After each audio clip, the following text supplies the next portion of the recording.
Еден од плодовите на есента е калинката. Речи си да нема човек што не ужива во нејзиниот вкус. Знам, јас само свежа јадам. Децата ја за внучињата обавезно сезија. И оно се ми вика, баба да ми земеш калинки.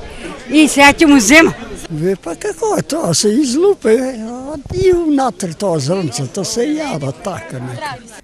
Секогаш одберете цврст плод кој има светло-црвена боја и поголема тежина, а по можност и одберете валандовска калинка бидејќи важи за една од највкусните. Има декар и пол. Ништо посебно, само вода и сонце, друго ништо. Прскање нема зашто. Само да се и чиста треба околу, нели, тоа да се, те што имат потерки да се прочиста, тоа друго ништо. Нејзината нутритивна вредност е голема. Содржи витамин С, витамин B5, витамин К, а од минералите богата е со калиум, железо, калциум, бакар и фосфор. Калинката е овошје кое уште во античко време се користела како природен лек. Ги ублажува тегубите во климаксот, а добра е и за простатата. Калинката е овошје против старење и им помага на младите жени со хормонските проблеми.